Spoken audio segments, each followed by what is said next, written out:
Don't be afraid of risk and don't be afraid to take risk. Friends, ఈ two English statements యొక్క Telugu meaning ఏంటి? Don't be afraid of risk. ఇక్కడ afraid of అనేది ఒక phrasal verb. Afraid of risk అంటే రిస్క్కు భయపడవద్దు. And don't be afraid to take risk. ఇక్కడ అఫ్రైడ్ టు అనేది ఒక ఫ్రేజల్ వర్బ్ అంటే రిస్క్ తీసుకోవడానికి భయపడవద్దు. సో ఈరోజు ఈ పర్టికులర్ వీడియోలో afraid of and afraid to అనే టూ ఇంపార్టెంట్ ఫ్రేజల్ వర్బ్స్ గురించి ఎక్స్ప్లెయిన్ చేయబోతున్నాను. So friends, first and foremost thing here afraid of. ఈ అఫ్రైడ్ ఆఫ్ అనే ఈ ఫ్రేజల్ వర్బ్ని మనం ఎలాంటి సిచ్యువేషన్లో యూజ్ చేస్తామంటే ఏదైనా ఒకదానికి లేదా ఎవరికైనా భయపడే సందర్భంలో afraid of something or someone, ఏదైనా ఒకదానికి లేదా ఏదైనా ఒకరికి భయపడే సందర్భంలో మనం ఈ అఫ్రైడ్ ఆఫ్ అనే ఫ్రేజల్ వర్బ్ అయితే యూజ్ చేయాల్సి ఉంటుంది. అండ్ అఫ్రైడ్ టు అనే ఈ ఫ్రేజల్ వర్బ్ని మనం ఎలాంటి సిచ్యువేషన్ యూజ్ చేస్తామంటే టు డూ సంథింగ్, అంటే ఏదైనా ఒక పని చేయడానికి భయపడే సందర్భంలో మనం ఈ అఫ్రైడ్ టు అనే ఫ్రేజల్ వర్బ్ అయితే యూజ్ చేయాలి. ఓకే ఫ్రెండ్స్, ఇప్పుడు మనం ఎగ్జాంపుల్స్లోకి వెళ్దాం. All right, number 1 example. పిల్లలు వీధి కుక్కలకు భయపడతారు. పిల్లలు వీధి కుక్కలకు భయపడతారు. అంటే జనరల్గా మనం చూస్తూ ఉంటాం, చిన్నపిల్లలంతా కూడా ఆ స్ట్రీట్ డాగ్స్కి, అంటే రోడ్డు మీద వెళ్తున్నప్పుడు ఆ స్ట్రీట్ డాగ్స్ చూడగానే వీళ్ళు భయపడుతూ ఉంటారు. మరి దీని ఇంగ్లీష్లో children are afraid of the street dogs. Children are afraid of the street dogs అంటే పిల్లలు వీధి కుక్కలకు భయపడతారు. అండ్ సెకండ్ ఎగ్జాంపుల్, ఆమె చీకటికి భయపడుతుంది. ఆమె చీకటికి భయపడుతుంది. She is afraid of the dark. She is afraid of the dark అంటే ఆమె చీకటికి భయపడుతుంది. థర్డ్ ఎగ్జాంపుల్, కొంతమంది అపజయాలకు భయపడతారు. కొంతమంది అపజయాలకు భయపడతారు. Some people are afraid of the failures. Some people are afraid of the failures అంటే కొంతమంది అపజయాలకు భయపడతారు. ఫోర్త్ ఎగ్జాంపుల్, అతను సవాళ్లకు భయపడతాడు. అతను సవాళ్ళకు భయపడతాడు అంటే ఛాలెంజెస్కి భయపడతాడు. He is afraid of the challenges. He is afraid of the challenges అంటే అతను సవాళ్ళకు భయపడతాడు. నెక్స్ట్ ఎగ్జాంపుల్, చిన్నపిల్లలు తరచుగా పెద్ద శబ్దాలకు భయపడతారు. అంటే టాడ్లర్స్ ఎవరైతే ఉంటారో, ఇన్ఫాంట్స్ ఎవరైతే ఉంటారో వాళ్ళు బిగ్ సౌండ్స్ వాళ్ళు వినగానే భయపడుతూ ఉంటారు. జనరల్గా సాధారణంగా భయపడుతూ ఉంటారు. మరి దీని ఇంగ్లీష్లో are infants are often afraid of the big noises. Afraid of the big noises or big sounds అంటే చిన్నపిల్లలు తరచుగా పెద్ద శబ్దాలకు భయపడతారు. సో ఫ్రెండ్స్, ఇలా మనం ఏదైనా ఒక దానికి లేదా ఏదైనా ఒకరికి భయపడే సందర్భంలో మనం ఈ అఫ్రైడ్ ఆఫ్ అయితే యూజ్ చేయాలి. ఓకే ఫ్రెండ్స్, ఇప్పుడు ఒకే ఎగ్జాంపుల్ తీసుకొని 6 వేస్లో ఏ విధంగా ఎక్స్ప్రెస్ చేయాలో చూద్దాం.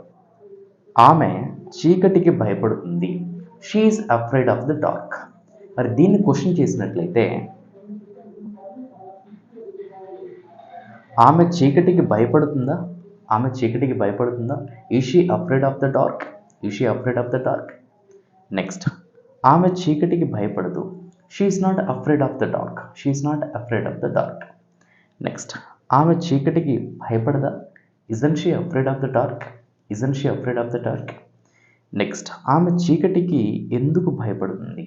Why is she afraid of the dark?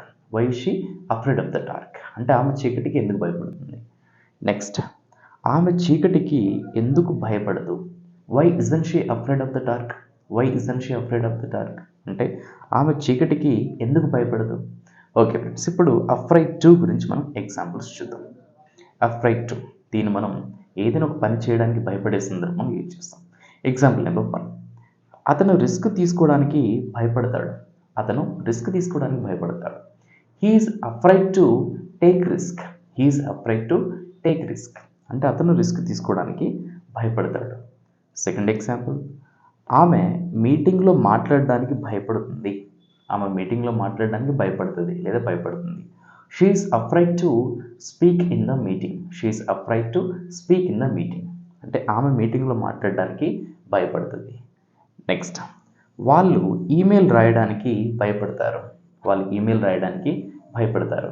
They are afraid to write an email. They are afraid to write an email అంటే వాళ్ళు ఈమెయిల్ రాయడానికి భయపడతారు. ఫోర్త్ ఎగ్జాంపుల్, మీరు ఒంటరిగా ప్రయాణించడానికి భయపడతారు. మీరు ఒంటరిగా ప్రయాణించడానికి భయపడతారు. You are afraid to travel alone. You are afraid to travel alone అంటే మీరు ఒంటరిగా ప్రయాణించడానికి భయపడతారు. లాస్ట్ ఎగ్జాంపుల్, కొంతమంది విద్యార్థులు టీచర్లతో మాట్లాడడానికి భయపడతారు.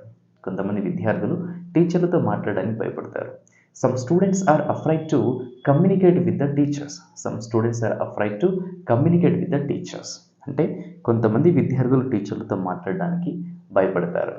ఓకే ఫ్రెండ్స్, ఇప్పుడు ఒకే ఒక ఎగ్జాంపుల్ తీసుకొని 6 వేస్లో ఏ విధంగా ఎక్స్ప్రెస్ చేయాలో చూద్దాం. ఆల్ రైట్, అతను రిస్క్ తీసుకోవడానికి భయపడతాడు. He is afraid to take risk. Next, అతను రిస్క్ తీసుకోవడానికి భయపడతాడా? Is he afraid to take risk? Next, అతను రిస్క్ తీసుకోవడానికి భయపడ్డు. Negative example, is not afraid to take risk. Next, అతను రిస్క్ తీసుకోవడానికి భయపడ్డా? Negative question, isn't he afraid to take risk? Next, అతను రిస్క్ తీసుకోవడానికి ఎందుకు భయపడతాడు? Why is he afraid to take risk? Why is he afraid to take risk అంటే అతను risk తీసుకోవడానికి ఎందుకు భయపడతాడు? నెక్స్ట్ ఎగ్జాంపుల్, అతను రిస్క్ తీసుకోవడానికి ఎందుకు భయపడ్డు? Why isn't he afraid to take risk? Why isn't he afraid to take risk అంటే అతను రిస్క్ తీసుకోవడానికి ఎందుకు భయపడ్డు? సో ఫ్రెండ్స్, ఈ విధంగా మనం positive question, negative question, WHPQ and YNQ ఎగ్జాంపుల్స్ని అయితే ఎక్స్ప్రెస్ చేయాల్సి ఉంటుంది by using afraid to. I hope ఈ వీడియో మీకు నచ్చింది అనుకుంటున్నాను. ఈ వీడియో నచ్చినట్లయితే డెఫినెట్గా లైక్ చేసి సపోర్ట్ చేయండి. ఇన్ కేస్ మీకు ఏమైనా డౌట్ ఉన్నా కూడా ఎక్స్ప్రెస్ చేయొచ్చు. అనదర్ ఇంట్రెస్టింగ్ అండ్ యూస్ఫుల్ వీడియోతో మీ ముందుంటాను. Happy learning and thanks for watching.